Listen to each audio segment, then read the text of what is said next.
Assalamualaikum warahmatullahi wabarakatuh. Selamat pagi, siang, sore, malam semuanya. Gimana kabar kalian? Semoga kabar baik ya. Kembali lagi dengan saya di sini untuk membawakan cerita lanjutan dari kemarin, yaitu berjudul Ngunduh Ciwo. Cerita ini dari Mas Restu Wiratmaja. Terima kasih buat Mas Restu yang udah ngizinin saya untuk membawakan ceritanya di channel Dimensi Mimpi. Buat kalian yang pengen membacanya secara langsung, linknya sudah saya taruh di deskripsi ya. Oke, mari kita lanjutkan saja. Tanpa langsung banyak basa-basi lagi, kita mulai ke ceritanya.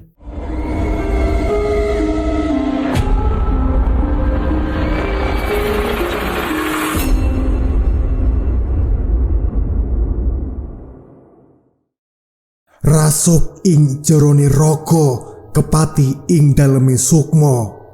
Bunda Melati tersenyum manis kepada Ibu Sri.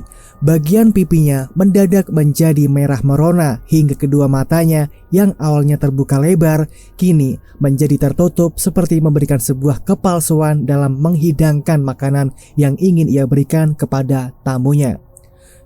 Jadi itu demit manten? Hus, jangan kencang-kencang ngomongnya. Nanti anak saya tahu. Sekarang di mana Dini? Di hadapannya sudah berdiri seorang pria asing yang belum pernah ia temui. Entah itu siapa, tapi Ibu Sri hanya mengenal dua orang yang sekarang ada di hadapannya. Dua orang tersebut adalah Bunda Melati dan juga Bagus. Sedangkan satu pria yang sedari tadi memandangnya dengan pandangan bengis masih berdiri terpaku sembari mengisap rokok kreteknya yang sangat menyerbak itu. Ibu Sri pun berusaha bangkit. Ia tidak mau menampakkan wajah ketakutannya kepada Bagus ataupun orang asing yang ada di depannya. Kali ini, dia benar-benar diajarkan oleh Bunda Melati untuk berlaku dalam senyum palsu untuk menghindari kecurigaan. Bagus yang awalnya terdiam, kini dia menerobos maju ke depan. Ia kemudian mencoba untuk memapah langkah Ibu Sri yang sudah tertati-tati. "Ibu gak apa-apa kan?" tanya Bagus. "Ibu baik-baik saja nak, terima kasih ya." Bagus memperhatikan luka di bagian kepala Ibu Sri. Ia tahu mungkin semalam calon mertuanya ini mendapatkan sebuah tragedi hingga membuat kepalanya menjadi terluka sampai-sampai harus ditutupi menggunakan kain perban. Ibu Sri pun mengantarkan mereka semua menuju ke dalam rumah. Seperti biasa, ketika ada tamu, Ibu Sri langsung buru-buru untuk menuju ke bagian belakang rumahnya. Namun entah kenapa, di saat dirinya melewati kamar Dini, Ibu Sri masih merasakan merinding yang sama. Ia masih teringat dengan jelas akan penampilan dari wajah sosok demit manten tersebut. Sejenak, Ibu Sri terdiam sembari menatap kamar Dini. Tentu saja, hal ini membuat Bagus dan yang lainnya bertanya-tanya. "Bu, ada apa?" tanya Bagus. Ibu Sri memegangi kepalanya. Ia berusaha untuk menolak segala ketakutan dan tekanan yang pernah ia rasakan beberapa hari terakhir ini. Berbeda dengan Bunda Melati, ia tampak tersenyum dari kejauhan. Kali ini Bunda Melati benar-benar tahu di mana lokasi tempat demit manten itu berada. Ia kemudian melangkah mendekati Ibu Sri yang masih berdiri mematung di hadapan kamar Dini. Langkahnya tampak anggun hingga membuat Bagus dan seorang pria asing di sebelahnya merasakan ada yang tidak beres dengan cara berjalan dari seorang Bunda Melati. Setibanya di dekat Ibu Sri, Bunda Melati langsung memegang pundak Ibu Sri dan mengatakan sebuah kalimat. "Aku tahu apa yang sedang kau takuti saat ini." Orang Jawa bilang, "Jika kamu takut akan pantangan, maka kamu juga akan merasakan hal itu." Kalimat itu seperti membuat keyakinan Ibu Sri kembali dengan seketika. Bunda Melati sudah tahu apa yang ditakuti oleh Ibu Sri. Tatapan matanya yang begitu tajam membuat Ibu Sri kembali melanjutkan perjalanannya menuju ke arah belakang rumah untuk menyiapkan hidangan untuk Bunda Melati dan yang lainnya. 5 menit kemudian, Ibu Sri kembali ke ruangan depan sembari membawa makanan dan minuman yang nantinya akan dihidangkan untuk Bunda Melati dan yang lainnya. Akan tetapi, dilihat dari cara langkah yang dilakukan oleh Ibu Sri, tampaknya ia merasa sedikit tertekan. Langkahnya seperti sedikit tergesa-gesa hingga membuat minuman yang ia bawa menjadi tumpah di bagian nampan. Kedua tangannya bergetar seperti menahan rasa takut. Belum lagi dengan kedua matanya yang selalu menunduk ke bagian bawah. Ibu Sri benar-benar merasa ketakutan terhadap sesuatu. "Monggo, silakan." Ibu Sri dengan nada yang rendah. Bunda Melati membuka tas yang sudah berada di pangkuannya. Ia kemudian mengambil sebuah kantong kresek berwarna hitam yang berisi bunga melati. Baunya yang menyerbak membuat orang-orang yang ada di sekitarnya merasa risih. Bunda Melati tidak peduli. Cemilannya di waktu pagi haruslah menggunakan bunga melati dan kopi hitam. Bercampur dengan jajanan pasar, serangkaian cemilan yang disiapkan oleh Bunda Melati mengundang perasaan aneh di setiap lubuk hati orang-orang yang melihatnya. Kopi hitam ini seperti jantungku, sedangkan bunga melati ia seperti darah yang mengalir ke tubuhku. Aku harus memakan dan meminum ini tiap pagi hari. Bagus tidak heran jika ibunya memang menyukai dua makanan yang aneh tersebut. Sudah sejak lama, orang tuanya ini selalu menyajikan hidangan yang berbeda di saat memulai sarapan di pagi hari.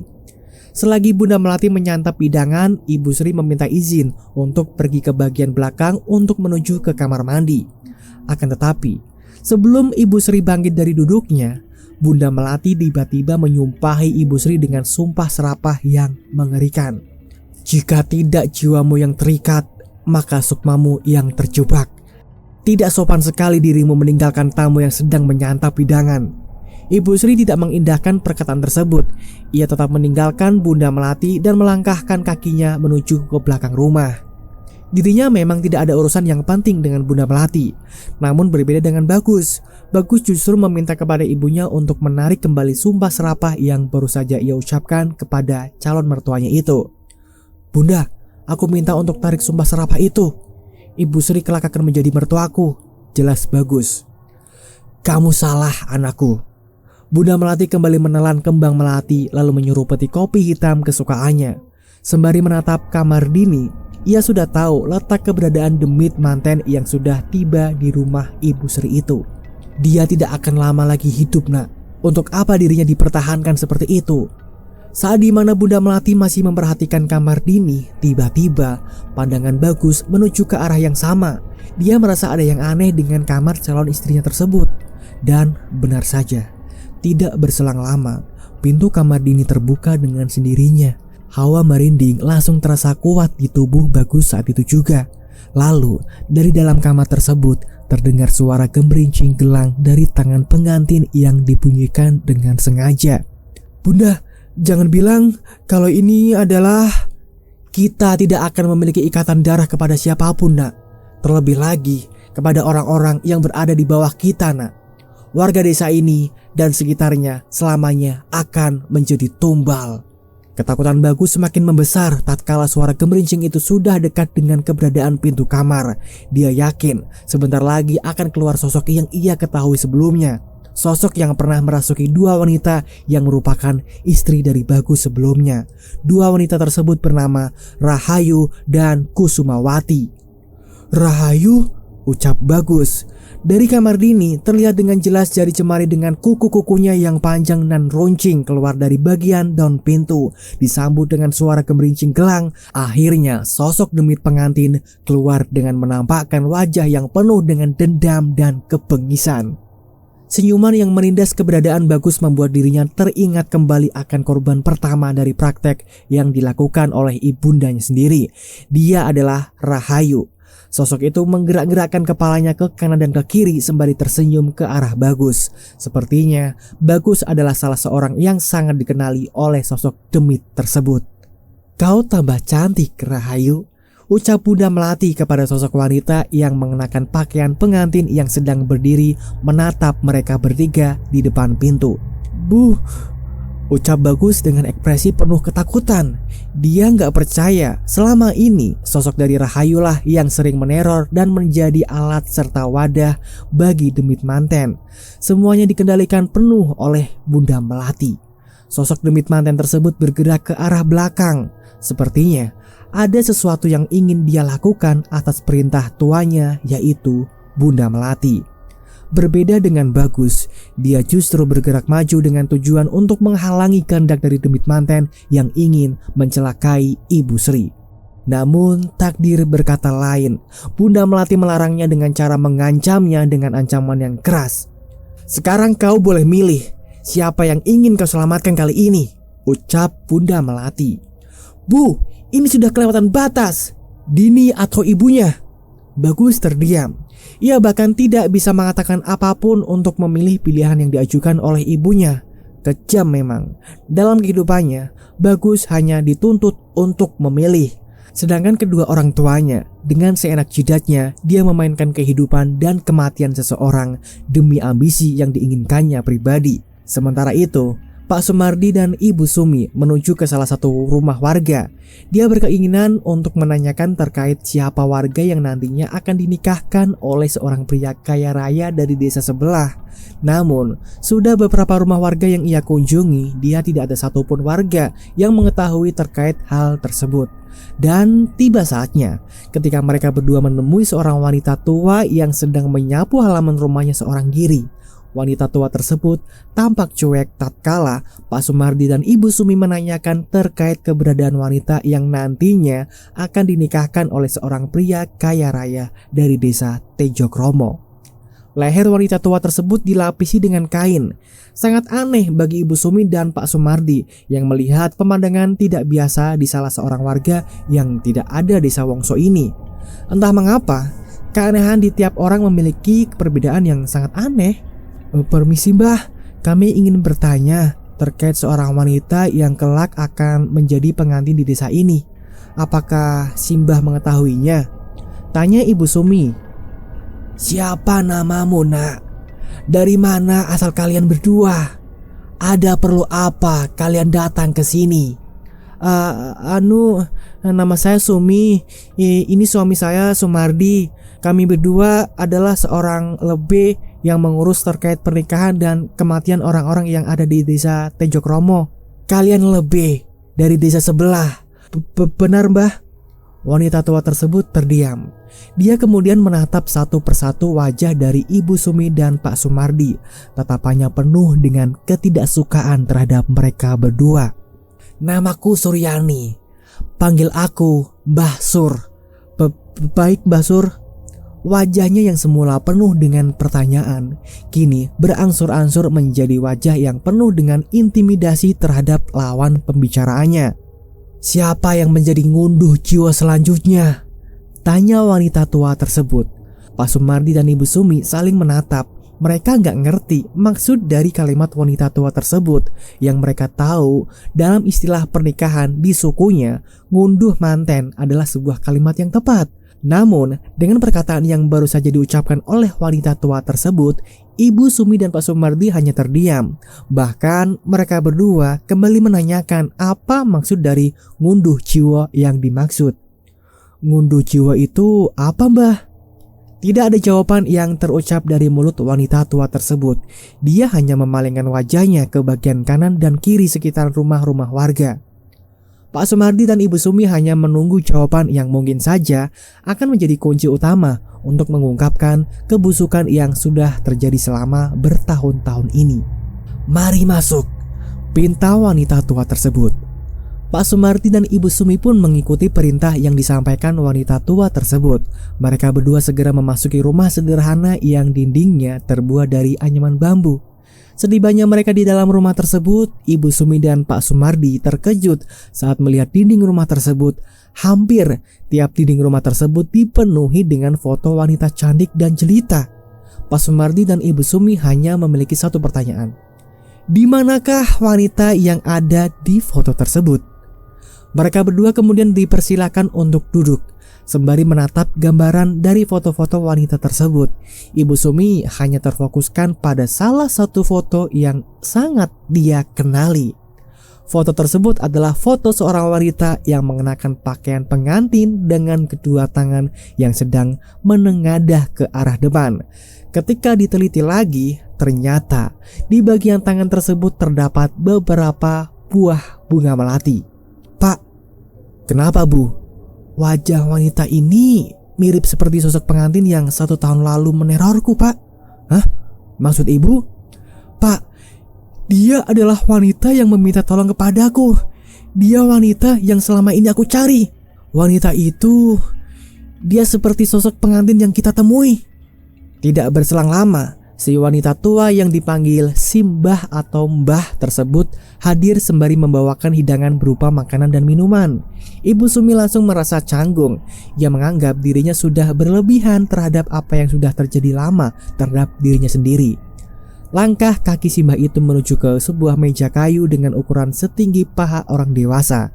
Ia meletakkan hidangan tersebut dengan penuh hati-hati. Tidak disangka, buah pikiran yang baru saja diucapkan oleh Ibu Sumi didengar oleh Simbah. "Dia adalah anakku," ucap Simbah itu. Maksud Simbah?" tanya Ibu Sumi. Ibu Sumi memperhatikan gerak-gerik si wanita tua itu. Dia kemudian terduduk di sebuah kursi yang mampu menghadap keduanya secara langsung. Salah satu tangannya masuk ke dalam kantong baju. Sepertinya ada sesuatu yang ingin ia beritahu terkait apa yang selama ini menjadi sesuatu yang ditakutinya. "Bunga ini," ucap Simbah itu sembari menunjukkan bunga melati kepada Pak Sumardi dan juga Ibu Sumi.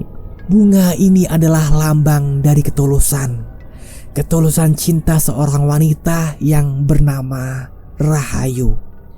Ibu Sumi dan Pak Sumardi pun mendengarkan awal mula terjadinya ngunduh jiwa. "Dia adalah anak yang baik, anak yang penuh dengan kesetiaan. Cintanya benar-benar sehalus sutra. Tapi sayang, dia harus menjadi korban dari perias pengantin itu." Ternyata awal mula terjadinya ngunduh jiwa adalah saat dimana anak dari Mbah Sur yang bernama Rahayu didatangi oleh seorang 4 orang asing yang bermaksud ingin menjadikan Rahayu sebagai calon menantunya. 2 dari ke-4 orang tersebut memiliki ikatan darah, sedangkan sisanya bukanlah pasangan suami istri, melainkan sebuah pasangan yang hanya dijadikan sebagai wadah ritual, jelas Mbah Sur. Aku belum paham soal penjelasan dari Mbah Sur. Mbah Sur boleh jelasin lebih detailnya?" "Tepatnya saat dimana Rahayu akan dipersunting oleh salah seorang pria yang bahkan belum dikenalinya sama sekali. Rumah kami didatangi oleh 4 orang asing.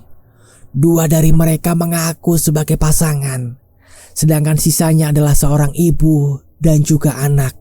Ibu Sumi mulai memahami penggambaran yang diberikan oleh Mbah Sur terkait dengan latar belakang terjadinya ngunduh jiwa yang sudah memakan lebih dari 8 korban dalam 1 tahun terakhir.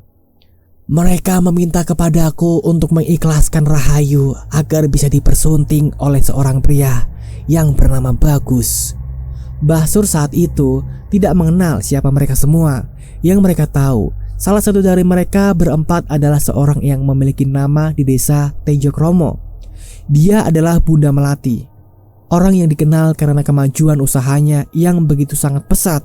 Saking pesatnya, dia membuka usaha lain seperti perias pengantin yang nantinya akan menjadi usaha terbesar bagi kehidupannya.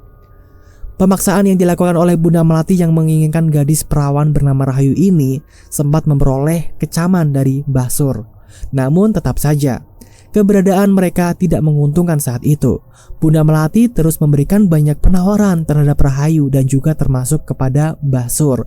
Mereka berdua diberi penawaran dengan nilai yang cukup fantastis, di mana saat nantinya Rahayu akan dinikahkan dengan anaknya, Bunda Melati akan menjamin akan mensejahterakan kehidupannya dan juga kehidupan keluarga nantinya. Akan tetapi, tiba saat di mana 7 hari sebelum pernikahan dimulai, Rahayu selalu diperintahkan oleh Bunda Melati untuk mengunjungi rumah seorang perias pengantin yang bernama Bi Imah. Di sana juga, Bunda Melati meminta kepada Rahayu untuk memakan bunga melati yang kesannya harus mengikuti kebiasaan yang dilakukan oleh Bunda Melati dalam kesehariannya. Selain harus memakan bunga melati yang akan menjadi kebiasaan terbarunya, Rahayu juga diminta untuk menyisiri rambutnya yang sudah diberi serat bunga melati. Permintaan tersebut langsung disampaikan oleh Bunda Melati melalui perias pengantinnya. "Anakku selalu memakan melati di tiap pagi dan menyisiri rambutnya secara terus-menerus. Sampai akhirnya teror yang mengerikan pun terjadi saat itu juga," jelas Mbah Sur.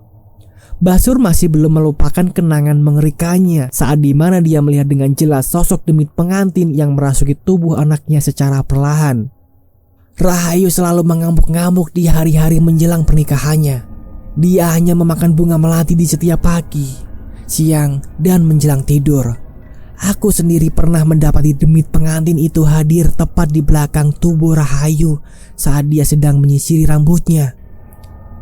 Bisa dibilang, sosok demit pengantin itu akan merasuki tubuh korbannya secara perlahan-lahan dengan media bunga melati yang diberikan oleh Bunda Melati kepada Bi Imah, lalu diserahkan kepada calon tumbal. Sosok tersebut akan merasuki tubuhnya sampai hari pernikahan tiba.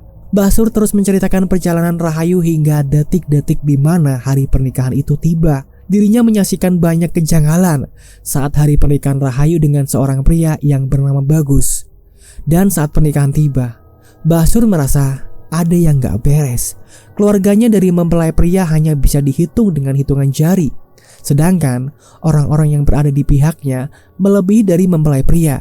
Dengan perbedaan jumlah seperti ini, Mbah Sur terlihat ada yang tidak beres dengan praktik pernikahan yang dilakukan oleh keluarga dari Bagus itu sendiri. Kejanggalan lainnya adalah saat pernikahan tiba, orang yang menikahkan Rahayu dan juga Bagus adalah bagian dari keluarganya sendiri. Orang tersebut adalah pria asing yang selalu bersama dengan Bunda Melati. Bukan hanya itu saja, setelah akad nikah diucapkan, kesurupan massal pun terjadi saat pernikahan Rahayu dan Bagus telah usai. Sebanyak 10 orang dari pihaknya mengalami kesurupan massal dan mengamuk-ngamuk tidak jelas. Kekacauan pun tergambarkan dengan jelas. Mbah Sur hanya bertanya-tanya, mengapa dirinya tidak terkena gangguan tersebut. Dia berpikir bahwa Bunda Melati telah menyiapkan ini semua. Mereka menjadikan ke-10 orang ini benar-benar kehilangan akal untuk menutupi semua aib-aib buruknya selama pernikahan antara Rahayu dan Bagus berlangsung. Dan lagi-lagi, orang yang mampu menenangkan dan menyelesaikan itu semua adalah Bunda Melati. Bunda Melati memberikan bunga melati dan menyuruh kepada orang yang sedang mengalami kesurupan untuk memakannya. Dengan terpaksa, sebanyak 10 orang yang mengalami kesurupan harus menelan mentah-mentah bunga melati tersebut. Ibu Sumi masih tidak percaya dengan tragedi semacam itu. Oleh karena itulah, dirinya merasa ada yang janggal. Karena dia dan juga suaminya adalah seorang lebih.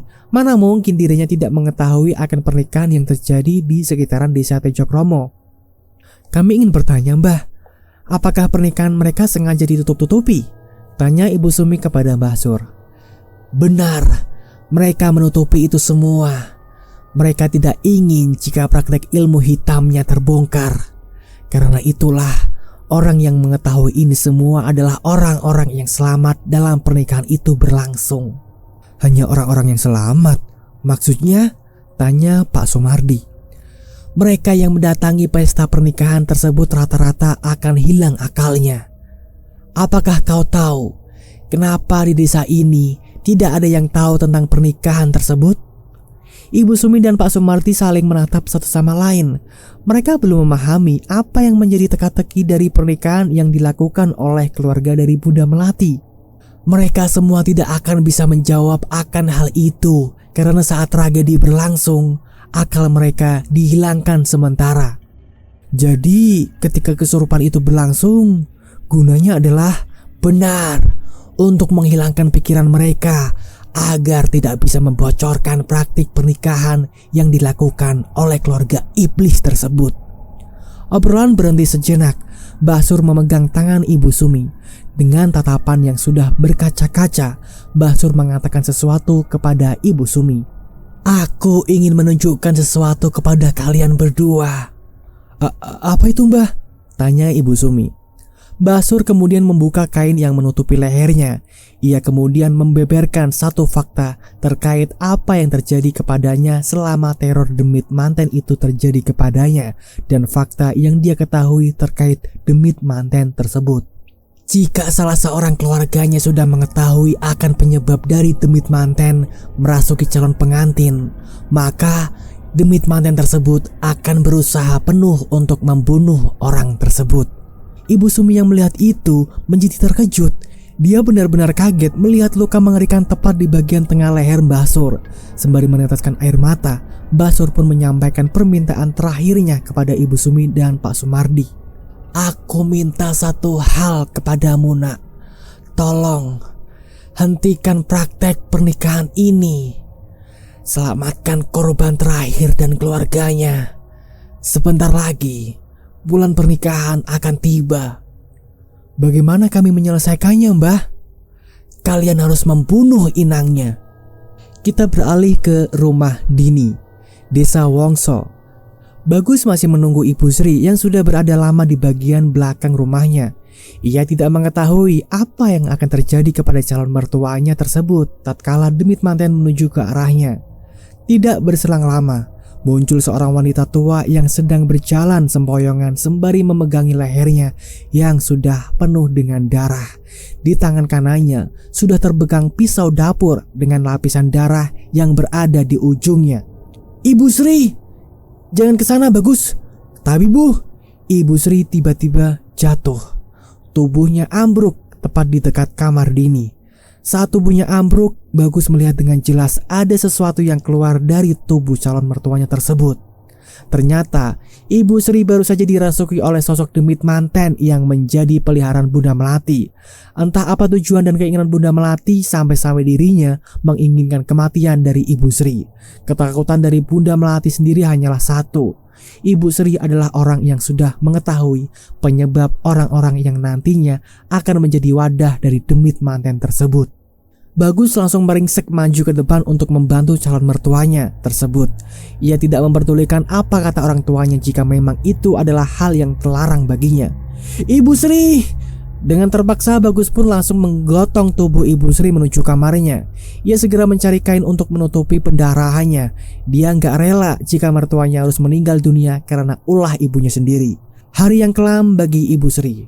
Dia menjadi orang incaran dari Bunda Melati karena telah mengetahui sesuatu yang nantinya bisa menjadi pembongkaran aib-aib Bunda Melati itu sendiri.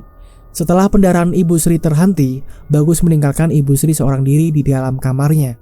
Kehadiran Bunda Melati ternyata memberikan sebuah peringatan kepada Ibu Sri untuk tidak mencampuri keinginannya di atas keinginan taunya terkait apa yang nantinya akan terjadi kepada putri kesayangannya, yaitu Dini. Sebelum meninggalkan rumah Ibu Sri, Bunda Melati berjalan ke arah kamar Dini. Ia kemudian membuka pintu kamar Dini. Saat pintu kamar terbuka, Bunda Melati langsung tersenyum begitu menatap cermin. Dia sedang melihat seorang pengantin sedang merapikan rambutnya dengan menggunakan sisir yang sudah dilapisi dengan serbuk melati. "Tinggallah di sini lebih lama sampai hari pernikahan tiba, Rahayu. Sebentar lagi aku akan mendapatkan penggantimu," ucap Bunda Melati. Mereka pun pergi meninggalkan Ibu Sri seorang diri di dalam rumah. Sembari berjalan ke arah mobil, Bunda Melati pun menaburkan melati ke sekitaran jalanan. Ia merasa jika hari ini sangatlah mudah. Ia bisa melihat tetesan darah yang bercampur dengan harumnya melati. Suatu saat, melati-melati ini akan berubah warna menjadi merah merona, layaknya darah. Setiap orang yang terikat akan terperangkap.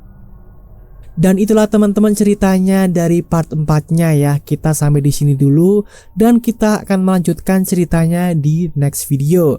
Buat kalian terima kasih banget nih yang sudah menonton dari awal sampai akhir detik ini sampai selesai banget. Oke, buat kalian yang penasaran untuk cerita kedepannya, makanya stay terus di channel Dimensi Mimpi. Makanya nyalain dulu dong loncengnya. Bagaimana nih pendapat kalian tentang cerita ini? Tulis di kolom komentar ya.